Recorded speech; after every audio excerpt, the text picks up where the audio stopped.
भाई साहब आजकल ये जनाब बहुत जगह दिखाई दे रहे हैं। कौन है by the way? Sergei Lavrov. कौन है बाय द वे? रूस के विदेश मंत्री। आप बाय द वे क्यों कर रहे हैं? अरे भाई साहब, पुतिन के बाद में अगर कोई चर्चित चेहरा है तो वो ये है। क्यों? कुछ दिन पहले इन्होंने हीना रब्बारी खान की बेइज्जती की थी समरकंद में, दिखाया दिया था ना, हमने वीडियो बताया था आपको कि कैसे ये समरकंद में पहुंचे अफगानिस्तान में शांति स्थापित करने। अफगानिस्तान में चीन के साथ मिलकर के जो कॉरिडोर बनाने की बात चल रही है कि वहां से लिथियम निकाला जाएगा, उसके बारे में आपने इन्हें सुना। भाई साहब अभी इन दिनों ये यहां से निकलकर उड़े हुए हैं Latin America. By the way, जो हमारे विद्यार्थी मित्र अपनी पाठशाला पर मैपिंग हमारे साथ पढ़ रहे हैं, उन्हें तो बकायदा एक एक देश के नाम तक याद है कि लैटिन अमेरिका में कंट्री कौन से आते हैं, साउथ अमेरिका क्या है, उसकी विशेषता क्या है, खासियत किन किन क्षेत्र की क्या है, वो हमने सारा अपनी मैपिंग की क्लास में पढ़ाया हुआ है। तो जो हमारे साथी जो हजारों की संख्या में है मैपिंग की क्लास में, उनके लिए तो ये चीज जानना बहुत आसान होगी, लेकिन जो उनके नहीं पता है उनकी मदद हम इस सेशन में कर ही देंगे। क्या मदद करनी है आपको? ये जो व्यक्ति दिखाई दे रहा है, नाम है इनका मादुरो। मादुरो से इनका हाथ मिलाते हुए तस्वीर दिखाई दे रहा है। ये कौन है साहब? ये भाई साहब है वेनेजुएला के राष्ट्राध्यक्ष। अमेरिका नहीं मानता वो वाले राष्ट्राध्यक्ष। यहीं से खेला शुरू होता है। अमेरिका नहीं मानता उस व्यक्ति के साथ में सरगई लेवरोव हैंडशेक करते हुए कह रहे हैं कि हम वेनेजुएला के साथ आगे बढ़कर काम करेंगे। तो अमेरिका किसको मानता है? गाइडो को। गाइडो कहां है? तस्वीर में ही नहीं है। तस्वीर में नहीं है मतलब सेल्फ प्रोक्लेम्ड राष्ट्रपति हैं गाइडो, लेकिन अमेरिका की तरफ से, ट्रंप की तरफ से, जब ट्रंप का शासन हुआ करता था तो गाइडो को ही वेनेजुएला का राष्ट्रपति निर्वाचित किया गया था। इसका मतलब आप जानना चाहेंगे कि वेनेजुएला जो है वो बैटलफील्ड है सर, रूस का और अमेरिका का। जी हां, आज के सेशन में बताएंगे किस प्रकार से वेनेजुएला तरक्की की राह के नाम पर लोगों को जब मुफ्त की रेवड़ियां बांटने निकला तो हाथ में कटोरा आ गया। मेरे प्यारे साथियों, एक किसी बहुत अच्छे बुद्धिजीवी ने एक लाइन कही है कि चैरिटी बिगिंस एट होम। आप सबसे पहले खुद के काबिल बनिए, तब लोगों की मदद करने निकलिए। हम लोग कई बार अपना घर लुटाकर मदद करने निकलते हैं, वो समझदारी का विषय हो सकता है किसी की नजर में हो, लेकिन जो मार्केट की टर्म्स हैं उसमें नहीं है। यहां पर आज वेनेजुएला की जो केस स्टडी आप पढ़ेंगे हमारे साथ, वो भी बड़ी रोचक है और ये भारत जैसे देश के लिए एक बहुत बड़ा सबक भी है, जहां पर आए दिन कोई ना कोई मुख्यमंत्री अनाउंस कर रहा होता है फ्री बिजली, फ्री पानी, फ्री सिलेंडर, फ्री जाने सब कुछ free free free free free. Venezuela के हालात कैसे बिगड़े थे आज के सेशन में आप समझेंगे। रूस का इसके प्रति क्या समर्थन है वो आप समझेंगे। दो विचारधाराओं को आपस में लड़ते हुए आप समझेंगे। लेकिन फिलहाल इसको आज के करंट मुद्दे से शुरू करते हैं। करंट मुद्दा यह है, आपको कुछ दिनों पूर्व हमने एक खबर पढ़ाई थी। क्या खबर पढ़ाई थी? कि अमेरिका के अंदर जो रिजर्व ऑयल है, रिजर्व ऑयल का मतलब देखिए, हर देश आपातकाल के लिए अपना कुछ तेल का भंडार बचा के रखता है, ऐसे अमेरिका ने भी रखा हुआ था। अमेरिका का जो रिजर्व ऑयल है वो 1984 से अब तक के लोएस्ट लेवल पर है। यह खबर हमने सितंबर अंत में आपको पढ़ाई थी, मतलब 2022 के अंदर सितंबर में आपको पढ़ाई थी। ठीक है साहब, उसके बाद क्या था? इस खबर का आधार क्या था? इस खबर से प्रभाव क्या पड़ा? ये सारी बातें आपको बताते हैं। तो साहब इससे असर यह हुआ कि अमेरिका के एक कांग्रेसमैन ने, यानी कि एक सांसद ने इस खबर को ट्वीट कर दिया कि साहब स्थिति यह है कि अमेरिका में तेल का खजाना खाली हो रहा है। हर देश अपने पास रिजर्व रखता है, अमेरिका भी रखता है, उसका रिजर्व खाली हो रहा है। आप पूछेंगे वेनेजुएला से क्या लेना देना है? अभी विस्तार से बताते हैं किस प्रकार से वेनेजुएला जो है बैटलफील्ड है रूस का और अमेरिका का। उस खबर को यहां से रिलेट करते हुए ला रहे हैं, बस आप तो फ्लो में चलते रहिए हमारे साथ। यह खबर आई कि 1984 का सबसे कम तेल बचा है अमेरिका के पास। इस खबर की जांच की गई एक अखबार के द्वारा, ऑस्टिन अमेरिकन स्टेटमेंट नाम के एक अखबार के द्वारा, जिसने कहा कि हां भाई ये बात सच है कि अमेरिका के अंदर available federal data support his claim, यानी कि उन्होंने बताया कि उनका कहना कि यहां 1984 के बाद से सबसे कम तेल अब है अमेरिका के पास, यह सही है। सवाल बना ऐसा क्यों? ऐसा इसलिए क्योंकि 2022 का डेटा देखा था आपने। 2022 से पूर्व की स्थितियां क्या थी मैं वो बताता हूं। पूर्व की स्थितियां ये 2017 का डेटा आपके सामने है, जिसमें आप देख रहे हैं कि वेनेजुएला जो अमेरिका के दक्षिण में स्थित देश है, वहां से सर्वाधिक तेल जिस देश को बेचा जाता था उसका नाम यूएस हुआ करता था 2017 तक। लेकिन ट्रंप महाराज ने आकर के वेनेजुएला के साथ अपने संबंध तोड़ दिए। ट्रंप ने आकर के वेनेजुएला के साथ में मादुरो की सरकार को अपदस्थ कर दिया, कहा कि तुम्हें हम राष्ट्रपति नहीं मानते, हम गाइडो को राष्ट्रपति मानते हैं और मादुरो तुम यहां से हट जाओ। ऐसा करके इन्होंने वेनेजुएला के सारे जो अकाउंट्स थे अमेरिका में वो सीज कर दिए। अमेरिका को वेनेजुएला का मिलने वाला तेल बंद हो गया तो स्थिति निकलकर आपके सामने आ गई। इसका मतलब कुछ तो गड़बड़ है दया। कैसे? दो व्यक्तियों के बीच में अमेरिका क्यों बटा? कारण बताएं। ये जो व्यक्ति आपको दिख रहे हैं इन्हें अमेरिका का समर्थन है। ये जो व्यक्ति आपको दिख रहे हैं इनका नाम है मादुरो, इनको रूस का समर्थन है, इनको अमेरिका का समर्थन है। वर्तमान में सत्ता किसके पास में है? मादुरो के पास में है। ये जो सरगेई लेवरोव है किससे मिल रहे हैं? मादुरो से मिल रहे हैं। चर्चा आगे बढ़ाते हैं। चलिए, वेनेजुएला में जिस प्रकार से प्रतिबंध लगाए गए अमेरिका के द्वारा, परिणाम उसका यह निकला कि यहां की महंगाई बढ़कर 65,000% बढ़ गई। प्लीज दोबारा सुनिएगा, आपके सामने फिगर 1985 से लेकर 2023 के दिखाए गए हैं। आप 2017 में जैसे ही ये कांड हुआ, या फिर ये कहिए कि ट्रंप के एरा में 2018-19 में जैसे ही ये कांड हुआ, आप यहां की महंगाई का परसेंटेज देख सकते हैं। 65,000% वेनेजुएला में महंगाई बढ़ गई। आपका दिमाग बनना जाएगा एकदम। इतनी महंगाई कैसे बढ़ गई महाराज? पहले तक तो 11%, 84%, 31%, 30%, 85%, ये क्या हुआ? हमने कहा यही तो बात है जो आपको समझनी है। महंगाई बढ़ने के पीछे का कारण, अरे भैया जिनको आप तेल बेचते थे, अमेरिका देशों को पनिशमेंट कैसे देता है कि जाओ हम तुम्हारा सामान नहीं खरीदेंगे। जैसे इंडिया के बारे में जान लीजिए, इस बार इंडिया ने $125 बिलियन का व्यापार किया है अमेरिका के साथ। दुनिया में सबसे अधिक व्यापार इंडिया ने अगर किसी से किया है तो अमेरिका के साथ किया है। सोचिए, अमेरिका भारत पर प्रतिबंध लगा दे कि जाओ तुम्हारे ऊपर प्रतिबंध लगाए, 125 करोड़ धार से नीचे व्यापार के अंदर एकदम खालीपन आ जाएगा। खालीपन आने का मतलब समझ रहे हैं आप? वो पैसा कहीं से तो जरूरत पड़ेगी ना, कोई तो सरकार कोई योजना चलाएगी ना। पैसा कहां से आएगा? महंगाई के रूप में प्रकट होगा, सामान महंगे हो जाएंगे। पैसा ही नहीं है तो कहां से लाओगे? ऐसी स्थिति के अंदर अमेरिका ने जो वेनेजुएला से किया उसका परिणाम आपके सामने। पर सवाल दिमाग में बनेगा, अमेरिका ने ऐसा किया क्यों? हमने कहा जरूर बताएंगे, लेकिन उससे पहले यह जान लो कि अमेरिका ने जो किया उसके करने के बाद में बाइडेन आए सरकार में। बाइडेन ने आकर के वेनेजुएला से कहा कि हम तुम्हारा तेल खरीदने को तैयार हैं। मादुरो बोले, महाराज हम जब पूरी तरह बर्बाद हो गए तब तुम हमारे पास आए हो। बोले भाई अब हमारे साथ में सऊदी हमें बेइज्जत कर रहा है, सऊदी वाले लोग हमसे हाथ नहीं मिला रहे हैं, यूरोपियन यूनियन में बैठे फ्रांस जर्मनी हमें गरिया रहे हैं, तो पुतिन का जो तेल है वो यूरोप में जा नहीं रहा है, तो कृपया करके आप हमें अपना तेल बेच दो। अब इस बात को भड़काने के लिए महाराज पहुंच गए। इन्होंने वेनेजुएला से कहा, देखा आ गया ना अपने आप नीचे। बोले कैसे? तुम्हारी महंगाई बढ़ी, तुम्हें लगता है तुम्हारी दिक्कत थी? असल दिक्कत तो अमेरिका को भी हुई, उसका ऑयल रिजर्व खत्म हो गया। सरगेई लेवरोव पीछे पीछे पहुंच गए बताने के लिए, बहके में मत आ जाना, तुम्हारे महंगाई बढ़ रही है, झेल लेना, हम तुम्हारे साथ हैं, अमेरिका का साथ नहीं देना। बोले जी सर, जो आपने कहा वही करेंगे। क्या आपको अब तक यह समझ में नहीं आ गया है कि एक देश के साथ में चैश खेला जा रहा है? जो देश युद्ध में है उसके भी इतनी महंगाई नहीं बढ़ी, जिस देश ने बेचारे ने अभी तक केवल कुछ नहीं किया उसकी महंगाई बढ़ गई।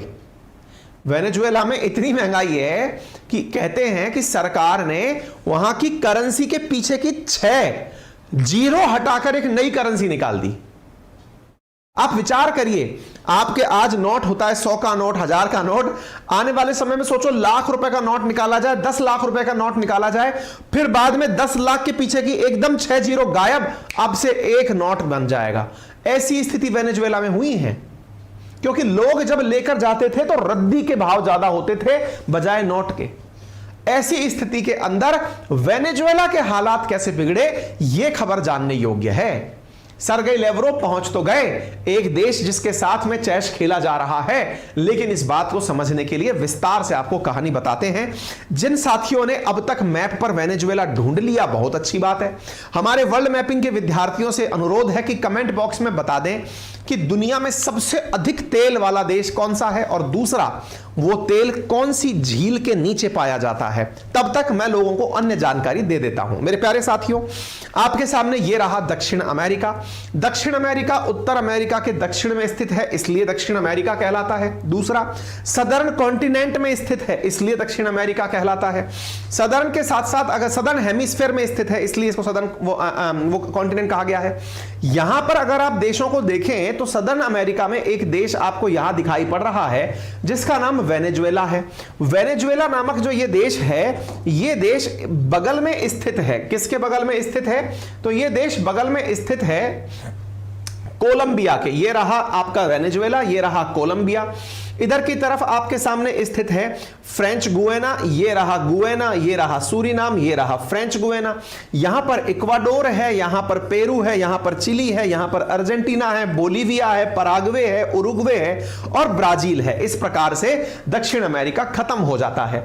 ये जो वेनेजुएला नामक हमने आपको देश बताया, बिल्कुल अमिया सेठी का जवाब आ गया। यहां पर ये एक लेक है और इस लेक का नाम है Maracaibo river, Maracaibo lake, Maracaibo lake. ये मराकाइबो लेक की विशेषता क्या है? असल में मराकाइबो लेक के नीचे तेल पाया जाता है।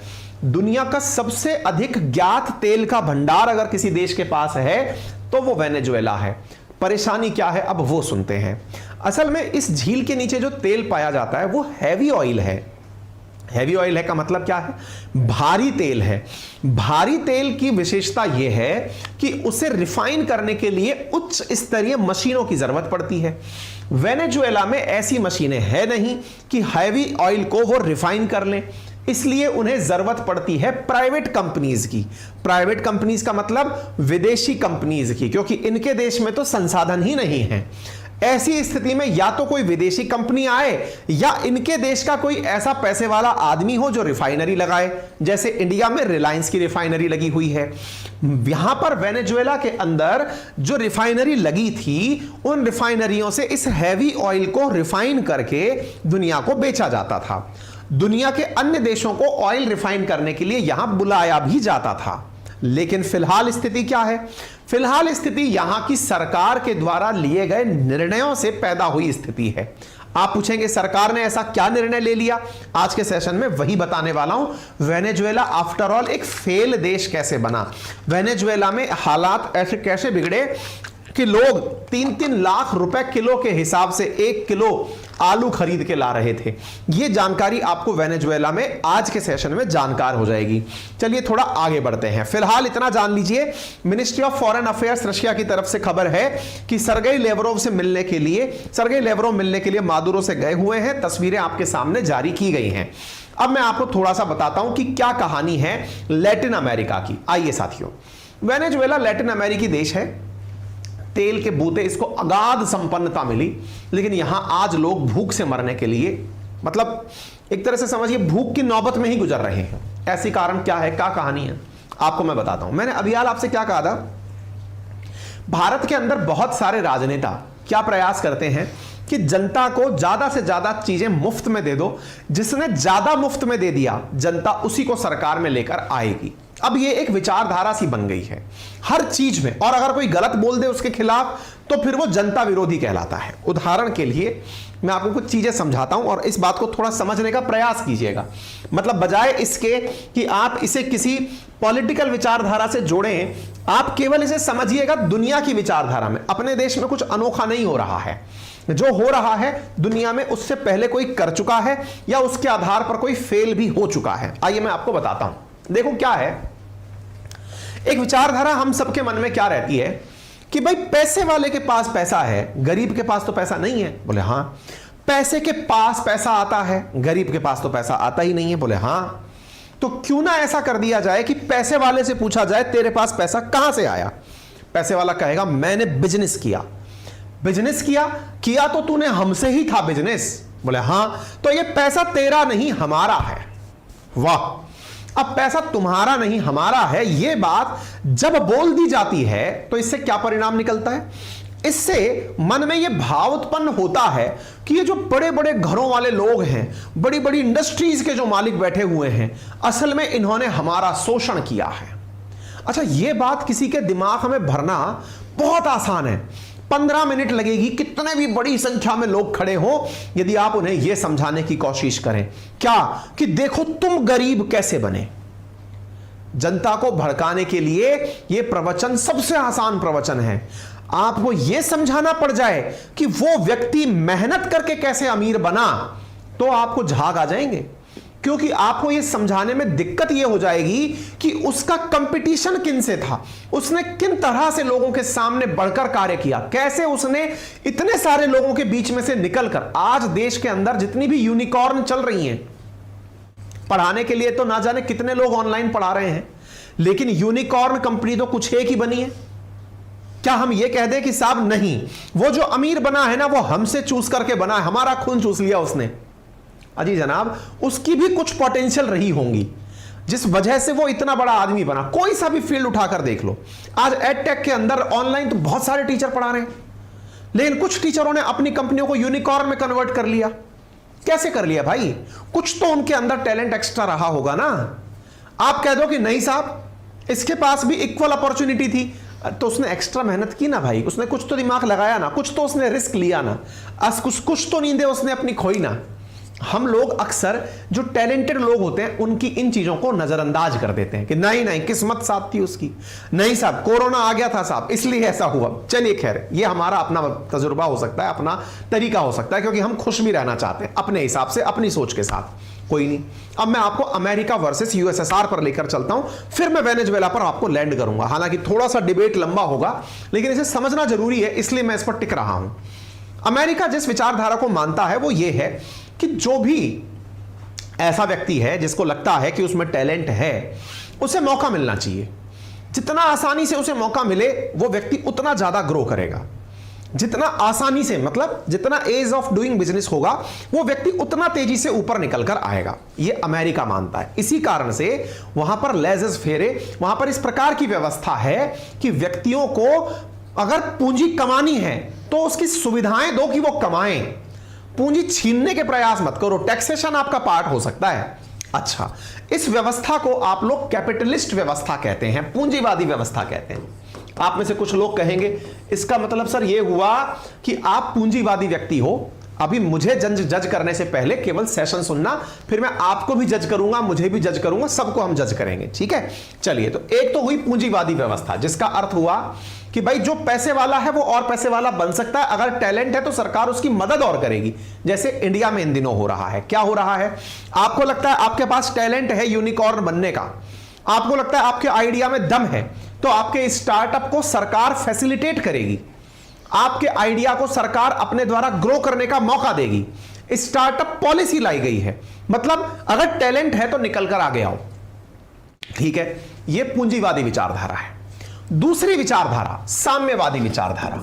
इसका अर्थ क्या है?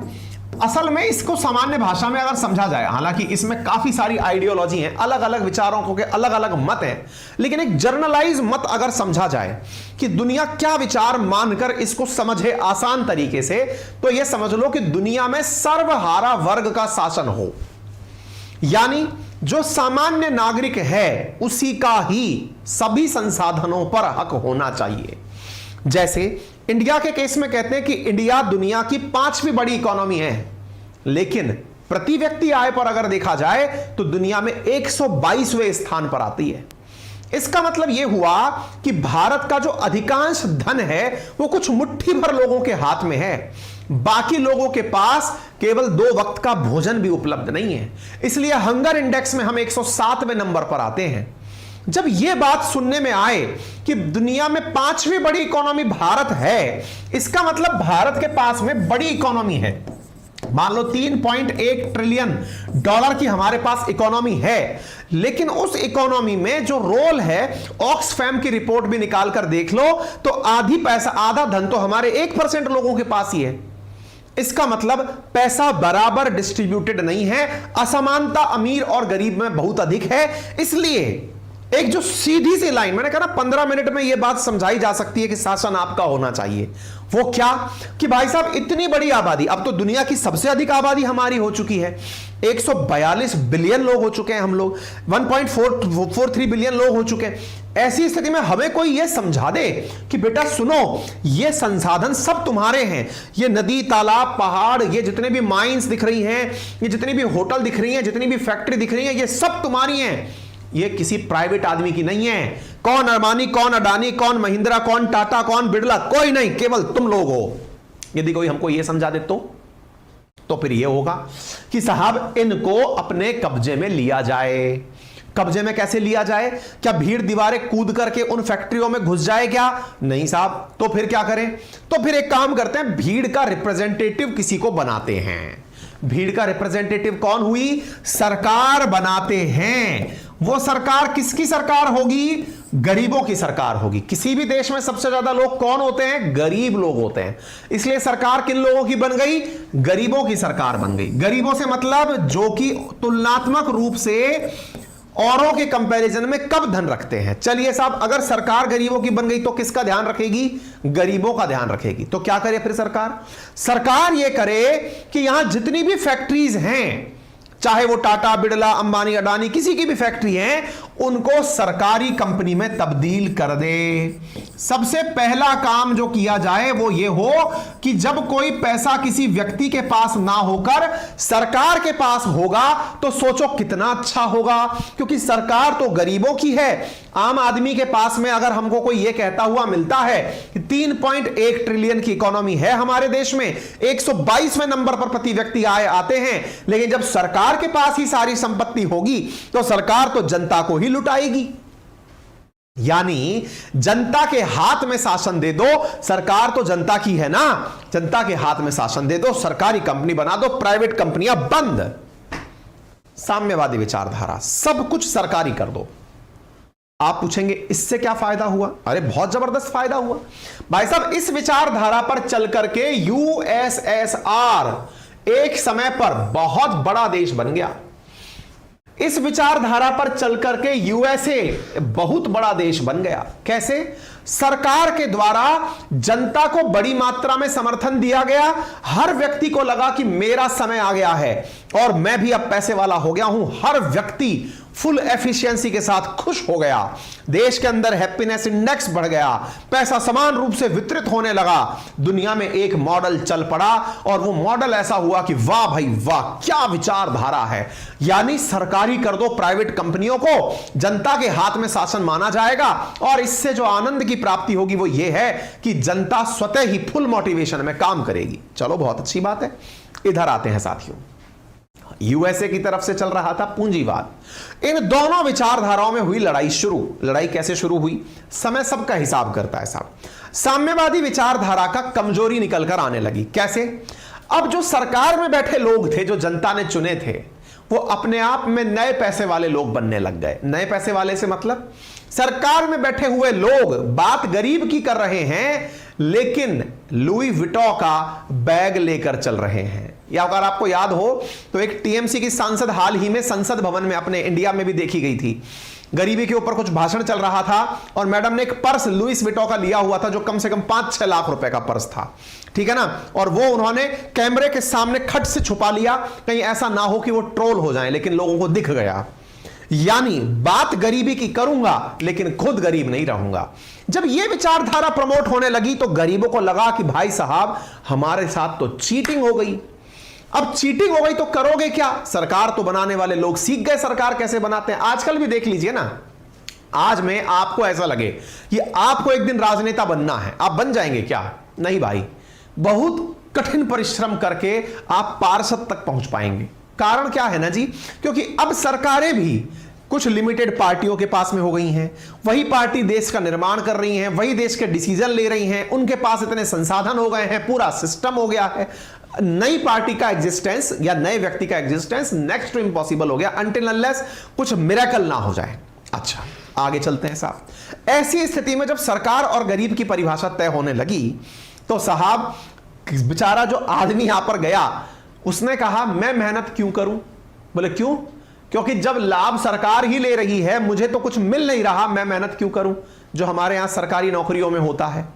सरकारी नौकरियों में क्या होता है कि भाई नौकरी अपनी पक्की, अब अपन करें तो बढ़िया, नहीं करें तो बढ़िया, पेनल्टी मिलेगी देख लेंगे। सरकारी लोगों ने काम करना बंद कर दिया। हालात ये हुए कि यूएसएसआर के अंदर इतना बड़ा संकट उत्पन्न हो गया कि 1991 में एक बहुत बड़ा देश जिसका नाम यूएसएसआर था वो 15 देशों के अंदर टूट गया। 15 देशों में टूट गया। 15 देशों में से जो सबसे बड़ा देश बना उसका नाम रूस था। बाकी जो देश थे उनमें Estonia, Latvia, Lithuania, Ukraine, Belarus, Armenia, Azerbaijan, Georgia, Kazakhstan, Kyrgyzstan, Turkmenistan, Uzbekistan, ये सारे के सारे देश उसी से निकल कर आए। बोले अब क्या करें? तो बोले साहब देश टूट गए। दुनिया को यह समझ में आ गया कि यह विचारधारा नहीं चल पाएगी। कौन सी विचारधारा नहीं चल पाएगी? साम्यवादी कंप्लीट विचारधारा नहीं चल पाएगी। अर्थात सारी चीजों को सरकारी कर दिया जाए संभव नहीं है, क्योंकि लोग काम करना ही बंद कर देते हैं। तो बोले अब क्या मॉडल अपनाएं? बोले अब मॉडल क्या अपनाएं? अब वो सुनते हैं साहब। अब मॉडल अपनाया गया नंबर तीसरा। क्या मॉडल था साहब? इंडिया वाले बैठ करके तमाशे देख रहे थे। इंडिया वालों ने एक मॉडल देखा और वो क्या था? थोड़े से पूंजीवादी हो जाओ, थोड़े से साम्यवादी हो जाओ, इन दोनों से मिलकर जो मॉडल निकल कर आए वो मॉडल कहलाए समाजवादी मॉडल। अब इसका मतलब क्या है? इसका मतलब यह हुआ कि सरकार पूंजीवादियों का भी ख्याल रखेगी, सरकार साम्यवादियों का भी ख्याल रखेगी। अर्थात अंबानी, अडानी, बिड़ला अगर देश में ग्रो करे इनका भी ख्याल रखा जाएगा, और गरीबों के लिए चाहे मनरेगा चलाना हो, चाहे भोजन की व्यवस्था करना हो, चाहे मुफ्त में चिकित्सा देना हो, चाहे सड़कें बनाना हो, चाहे फ्री में सिलेंडर बांटने हो, चाहे फ्री में चिकित्सा सुविधा देनी हो, चाहे फ्री में एजुकेशन देना हो, चाहे फ्री के अंदर ट्रांसपोर्टेशन देना हो, यह सब गरीबों को सरकार देगी। सरकार कैसे दे पाएगी? तो सरकार अमीरों पर टैक्स लगाएगी और गरीबों में वितरित करेगी। इसी प्रकार से लोक कल्याणकारी सरकार का निर्माण होता है। यह जो प्रक्रिया थी जिसे आपने समाजवादी कहा, यह सोशलिस्ट प्रक्रिया थी। अच्छा, अब यहां पर जो चीजें बनकर आई वो यहीं पर खेला कर गई। क्या? राइट वर्सेस लेफ्ट की लड़ाई कर गई। कैसे? जब सरकारें यहां पर से पूंजीवाद की तरफ ज्यादा झुकाव रखती हैं तो राइट विंग सरकारें कहलाती हैं।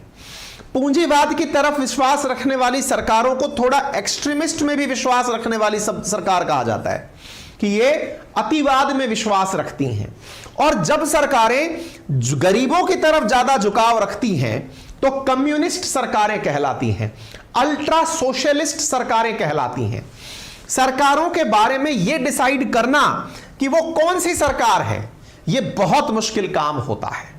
उदाहरण के लिए वर्तमान सरकार इंडिया की उठाकर देख लो। इंडिया में जो वर्तमान में एनडीए की सरकार चल रही है उसके बारे में क्या कहा जाता है कि साहब अडानी को उन्होंने इतना फायदा पहुंचाया, अंबानी को उन्होंने इतना फायदा पहुंचाया, अडानी को साथ साथ लेकर गए, वहां जाकर के उसको फलानी जगह माइंस दिलवा दी, उसको वहां कॉन्ट्रैक्ट दिला दिया, वो इतना बड़ा आदमी बन गया। यह विचारधारा राइट विंग विचारधारा है। वहीं दूसरी ओर जब सरकार अपने विचारों में आती है, क्यों? क्योंकि वोट तो गरीब के चाहिए, तो सरकार क्या गिनाती है? मैंने उज्ज्वला सिलेंडर योजना चलाई, मैंने आयुष्मान भारत योजना चलाई, मैंने मनरेगा के अंदर ये मतलब धनराशि बढ़ा दी, मैंने सामने शिक्षा के लिए राइट टू एजुकेशन पॉलिसी में एनपीए वो लेकर के न्यू एजुकेशन पॉलिसी लेकर आई। तमाम चीजें वो गिनाने की कोशिश करती है जो गरीबों के लिए होते हैं। दुनिया को यह बात समझने में दिक्कत आती है कि सरकार अल्टीमेटली समाजवादी होने की कोशिश कर रही है। अब आप पूछेंगे दुनिया में कौन सा मॉडल सबसे ज्यादा चल रहा है? चलिए तो मैं आपको बताता हूं। दुनिया में इस समय सबसे ज्यादा मॉडल समाजवादी मॉडल चल रहा है। वर्तमान में ना तो कोई सरकार पूरी तरह पूंजीवादी है और ना ही कोई सरकार पूरी तरह फिलहाल साम्यवादी है। सर चीन क्या है? वहां की तो सरकार का नाम ही कम्युनिस्ट पार्टी है, वहां पर तो शासन ही कम्युनिस्ट पार्टी का है। बिल्कुल सही सोच रहे हैं। वहां पर सरकार ने क्या कर रखा है? सरकार प्राइवेट आदमियों को अपनी तरफ से सेलेक्ट कर रही है। मतलब मान लीजिए कि जो हुआवे नामक कंपनी है जो कि बहुत सारी ज्यादा प्रचलित रही थी लास्ट ईयर्स में, हुआवे नाम की कंपनी, उसका जो ऑनर है उस ऑनर को चीन की सरकार ने चुना है। वो पहले कोई सेना का बड़ा अधिकारी हुआ करता था, उसको सरकार ने सारी सुविधाएं देकर कहा कि तुम प्राइवेट कंपनी की तरह रन करो, तुम अपने फैसले खुद लो, प्रॉफिट पर काम करो, प्रॉफिट के लिए काम करो, प्राइवेट कंपनी दुनिया की नजर में रहो, हम तुम्हारे बारे में कोई भी इंटरफेरेंस पब्लिकली नहीं दिखाएंगे। यह तरीका किसने अपनाया? साम्यवादी विचारधारा को बचाए रखने के लिए चीन ने, ताकि लोगों को लगे कि सरकार का इंटरफेरेंस है। तभी तो अली बाबा को पूरी तरह मिट्टी में क्यों मिला दिया? क्योंकि अली बाबा की भी कहीं ना कहीं सरकार ने ही मदद की थी। तो सरकार ने यह बताने के लिए कि हम कितने महान हैं, हम 2 मिनट में अली बाबा को नीचे ला सकते हैं, और ला दिया। कहानी मैंने अली बाबा की कई बार सुनाई है आपको। क्या आप मेरी बात समझ पा रहे हैं? यह वाला मॉडल चीन में चल रहा है। बाकी अन्य जगह, आज अमेरिका भी पूरी तरह पूंजीवादी नहीं है, वहां गरीबों को भी रोड पर नहीं छोड़ दिया जाता, अमीरों से टैक्स लिया जाता है और गरीबों के लिए कल्याणकारी योजनाएं सरकार द्वारा चलाई जाती हैं। चाहे फिर वो ब्रिटेन हो, चाहे फ्रांस हो, चाहे जर्मनी हो, सब जगह इसी प्रकार का विधान फिलहाल काम कर रहा है। अब आपके दिमाग में एक प्रश्न और बना, सर एक बात बताइए, वेनेजुएला के हालात क्या हुए? हमने कहा देखो, वेनेजुएला के नहीं, दुनिया का कोई भी देश यदि इस विचारधारा में घुल गया, कौन सी वाली में, जो मैं बताने जा रहा हूं, दुनिया का कोई भी देश अगर इस तरफ ज्यादा शिफ्ट हो जाएगा, यह बात आपको समझनी है, कौन सी तरफ ज्यादा शिफ्ट हो जाएगा? मुफ्त में गेहूं देंगे, मुफ्त में पानी देंगे, मुफ्त में बिजली देंगे, मुफ्त में शिक्षा देंगे, मुफ्त में रोड देंगे, मुफ्त में चिकित्सा, अरे सब चीजें मुफ्त में देंगे तो कमाओगे कहां से महाशय? मुफ्त दे करके सरकारें तो बनाई जा सकती हैं, फिर कमाने के लिए गलत तरीके अपनाएंगे। जैसे आम आदमी पार्टी के साथ क्या हुआ? दिल्ली में आम आदमी पार्टी का मॉडल क्या था? मुफ्त शिक्षा, मुफ्त एजुकेशन, मुफ्त बिजली का बिल, सब कुछ कर दिया, लेकिन फंस कहां गए? आबकारी नीति के अंदर। सीबीआई फिलहाल पूछताछ क्यों कर रही है कि पैसा निकालने के लिए आपने पैसा कमाया भी तो होगा, कहां से कमाया? तो पता चला आबकारी नीति में उन्होंने बोले जहां जहां दारू के ठेके नहीं है वहां पर भी वार्ड में जाके दारू के ठेके खोलो, होम डिलीवरी कर दो, एक के साथ एक फ्री कर दो, घर में जहां किसी को चाहिए वहां पहुंचा दो, पैसे कमाने के तरीके निकाले। यानी कि कहीं अत्यधिक अगर आप साम्यवादी वो समाजवादी होने का प्रयास करते हैं तो फिर दूसरी तरफ से आपको दिक्कतें आना शुरू होती हैं, क्योंकि अल्टीमेटली आपके पास धन होगा तभी तो आप उसे खर्च करिएगा। अच्छा, ये हमने क्यों जाना? क्योंकि वेनेजुएला इसी हालात पर गया था। कैसे? आइए कहानी को आगे बढ़ाते हैं। वेनेजुएला के जो आज हालात हैं उसके पीछे एक ऐसा ही व्यक्ति जिम्मेदार था जिसका नाम था ह्यूगो शावेज। वेनेजुएला की कमाई का 95% इनकम तेल से हुआ करता था, और भाई साहब उस समय राष्ट्रपति हुआ करते थे ह्यूगो शावेज। 1999 में ह्यूगो शावेज ने लंबे समय तक कुर्सी पर बने रहने के लिए देश के सिस्टम में तमाम बदलाव किए। सरकारी और राजनीतिक बदलावों के अलावा शावेज ने उद्योगों का सरकारीकरण कर दिया। अब भाई एक बार में सुनते ही जिसमें दिल खुश हो जाए कि यह कंपनी नहीं होनी चाहिए, हाय हाय हाय हाय, कर दिया काम। लीजिए, ये कंपनी ही सरकारी कर दी, जनता ने सोचा हमारी सुन ली, ह्यूगो शावेज अमर रहे। ह्यूगो शावेज अगली बार के लिए भी राष्ट्रपति हो गए, उनको तो अपना पद निकालना था, इसलिए फैसले दूरगामी होते हैं। आप सोचिए कि हाल ही में जो सरकारें तरीके अपना रही हैं मुफ्त की योजना चलाने के, उन पर मोंटेक सिंह अहलूवालिया, जो कि कांग्रेस के शासनकाल में योजना आयोग के उपाध्यक्ष हुआ करते थे, उन्होंने भी चेतावनी दी है कि यह मुफ्त की नीतियां सही नहीं हैं, आने वाले समय में दूरगामी परिणाम होंगे। लेकिन वर्तमान में चुनाव जीतने के लिए जो तरीके अपनाए जाते हैं उनमें ह्यूगो शावेज मॉडल है ये, जो कि अपनाया गया। प्राइवेट सेक्टर के खिलाफ हल्ला बोल दिया गया, कि बहुत कॉमन प्रचलित मॉडल है। दुनिया के हर देश में सबसे ज्यादा गरीब संख्या किसकी ज्यादा है? गरीब की। और अगर लोकतंत्र है तो वोट से सरकार बनेगी, वोट से सरकार बनेगी तो गरीबों की सरकार बनेगी। गरीब क्या चाहेंगे? प्राइवेट सेक्टर बंद हो। लेकिन भाई कमाने वाला भी वही था, आप कंट्रोल रखें लेकिन उस पर पूरी तरह अपना हल्ला कर दें, ह्यूगो शावेज बन जाएंगे आप। यूएसएसआर 15 देशों में टूट गया था, चल नहीं पाया, विफल हो गया। वेनेजुएला के हालात आपसे डिस्कस कर रहा हूं। कोई भी साम्यवादी देश, एक भी देश ऐसा नहीं है जो सरवाइव किया हो। कारण यह है कि सरकार का अत्यधिक इंटरफेरेंस। इधर देखिए, जहां भी पैसा कम पड़ा तो खूब कर्जा लिया, रिसेंटली आप लोगों ने देखा होगा बहुत सारी राज्य सरकारें, किसी की भी हो, फ्री में स्कूटी दे दो, फ्री में लैपटॉप दे दो। करें कैसे? बोले लेने के लिए कर्जा ले लो। अरे तो कर्जा लिया, इसने खूब कर्जा लिया और धीरे धीरे देश कर्ज में डूबता चला गया। तेल कंपनियों से पैसा लेकर जरूरतमंद तबके पर खुलकर खर्च करने को शावेज मसीहा बन गए। आज हमारे देश में बहुत सारी राजनीतिक पार्टी इस हथकंडे को अपनाती हैं। सरकार में आने से पहले अनाउंस कर दो, हम ये सब फ्री कर देंगे, हम खजाना खाली कर देंगे। अरे खजाना खाली करने वालों, एंड में तुम वसूलोगे भी जनता से। आप कहेंगे पैसा तो अमीरों से ही वसूला जाता है। अरे महानुभावों, पैसा आपसे भी वसूला जाता है। अमीर एक टैक्स जो आपसे अतिरिक्त देता है वो डायरेक्ट टैक्स है, अदरवाइज इनडायरेक्ट टैक्स तो आपको भी देना पड़ता है। गैस का सिलेंडर महंगा होता है तो वो आपके लिए भी होता है। सड़क पर टोल टैक्स बढ़ता है तो आपके लिए भी बढ़ता है। बिजली पर सरचार्ज बढ़ता है तो आपके लिए भी बढ़ता है। जीएसटी बढ़ता है तो वो आपके लिए भी पड़ता है। ये सब चीजें इनडायरेक्ट टैक्सेशन में आपके ऊपर भी लागू होती हैं। ऐसी स्थिति में शावेज मसीहा तो बन गए, लेकिन वेनेजुएला की इकोनॉमी में दीमक लग गया। दुनिया में इसीलिए बहुत बार यह बोला जाता है कि अत्यधिक समाजवाद नुकसानदायक है, जनता में अवेयरनेस की आवश्यकता है। अब क्या था, शावेज ने खूब शासन किया भाई, 98 के अंदर उसने यह कारनामा किया था। आगे आ गया साहब, आते आते 2013 शावेज बूढ़े हो लिए। शावेज ने कहा अपनी जगह अब मुझे अपना उत्तराधिकारी बिठाना होगा, ऐसा व्यक्ति बिठाना होगा जो सरकार आगे लेकर चले। शावेज ने मादुरो को अपना उत्तराधिकारी चुन लिया कि लो मादुरो, अब तुम सरकार चलाओ। मादुरो को विरासत में क्या मिला? शावेज की जैसी अपेक्षाएं। लोग शावेज जैसा मादुरो को समझे कि यह भी ऐसे ही करेगा, खजाना लुटाएगा, तेल कमाएगा, हम पर लुटाएगा। हुआ क्या?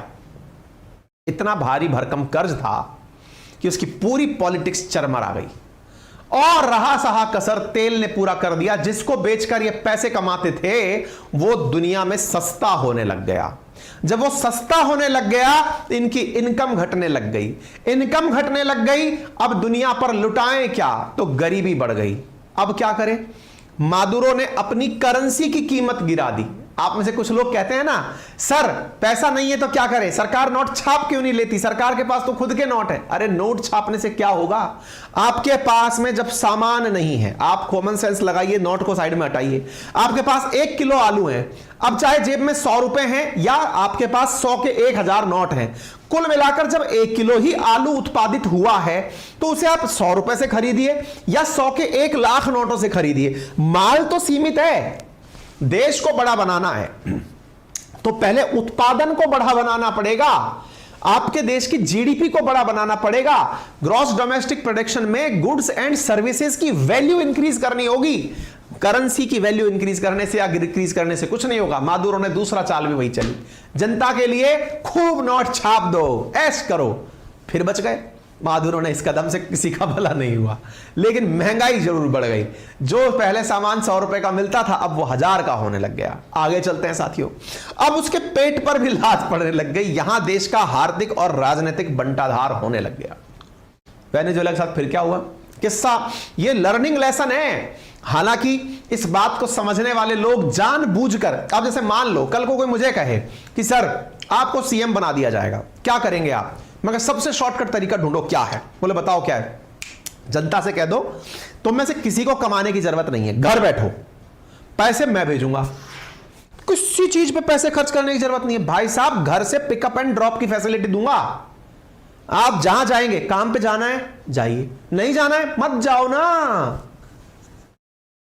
2 दिन काम करना है 2 दिन करो। मादुरो ने भी ऐसे किया। मादुरो ने सरकारी ऑफिस बंद, केवल 2 दिन ऑफिस जाइए। बोले क्यों? काम नहीं है भाई, करें क्या, पैसा नहीं है। आगे चलती है करेंसी की कीमत घटती गई, बिजली कटौती और मूलभूत जरूरतें। सोचिए जो देश तेल पैदा करता है वो बिजली पानी से पैदा करता था। किस्मत ने इनका ऐसा साथ छोड़ा कि वहां भीषण सूखा पड़ गया। भीषण सूखा पड़ गया तो बिजली का उत्पादन अटक गया। भाई साहब सूखे की वजह से बिजली संकट इतना घट गया कि सरकार ने दफ्तर केवल सोमवार और मंगलवार को ही खोलने शुरू कर दिए। केवल 2 ही दिन ऑफिस खुलेंगे। नेशनल असेंबली के आंकड़े बताते हैं कि 1 साल में जो इन्फ्लेशन रेट है, ये कोई रेट होती है? हमारी 4 से 6% के ऊपर जाती है ना, 7 से छूट जाती हैं, 6% से ऊपर जाती है तो आरबीआई की कई कई आपात बैठक बुल जाती हैं। 13 लाख% इन्फ्लेशन बढ़ गई। दिसंबर 2017 तक वेनेजुएला पर 14,000 करोड़ डॉलर यानी 9 लाख करोड़ रुपए से ज्यादा का विदेशी कर्ज हो गया। 2018 में सालाना महंगाई दर इतना % तक पहुंच गई। वेनेजुएला के पास सऊदी से ज्यादा तेल तो था, लेकिन भारी तेल होने के चलते रिफाइनरी इसको निकाल नहीं पाई और कंपनियां जो है वो सरकारी हो गई, जिन्होंने जब काम करने के लिए लोग ही नहीं जाएंगे, सोमवार मंगलवार ही चलेंगी, तो तेल का उत्पादन भी नहीं रहा। जिस तेल को बेच बेच कर पैसा आ रहा था, शावेज उसे जनता पर लुटा रहे थे।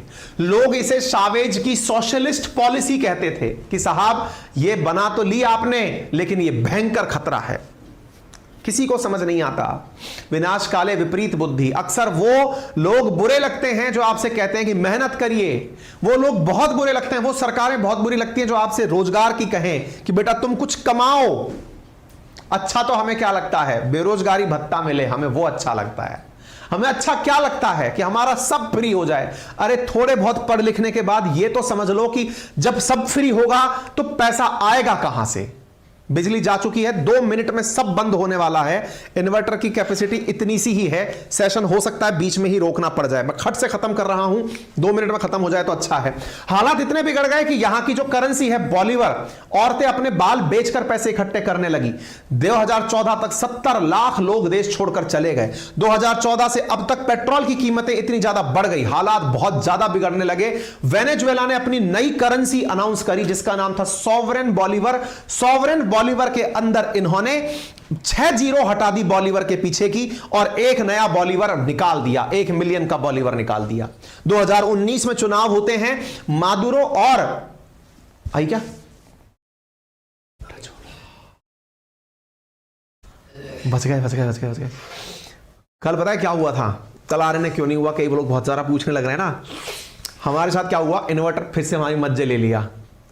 इन्वर्टर में पता नहीं क्या खेला हुआ, लाइट जाने के बाद की सुविधा के लिए इन्वर्टर रखा जाता है। इन्वर्टर भाई साहब कल गोली दे गया बीच में। इन्वर्टर गोली दे गया बीच में, लाइट जाने की स्थिति में हमने क्लास जैसे शुरू करी, ठस एकदम गायब। फिर हमने वो बिना चेहरा दिखाए लैपटॉप से क्लास पढ़ाकर आपको एक सेशन कंप्लीट कराया था। हमने कहा नियमित रूप से कुछ मिल तो जाए। अभी फिलहाल सांस इतनी तेज अटक गई थी, हमने कहा गई लाइट, अब फिर से आ गई है। ठीक है, आइए 2019 में शुरुआत में राष्ट्रपति चुनाव के नतीजे आए, जिससे पहले सत्ताधारी निकोलस मादुरो चुनाव जीत गए, लेकिन उन पर वोटों में गड़बड़ी करने का आरोप लगा। मादुरो के सामने खड़े हुए थे गाइडो। अब देखिए, अमेरिका की तरफ से गाइडो को ही राष्ट्रपति माना गया कि तुम्हारी कम से कम विचारधारा ऐसी तो है।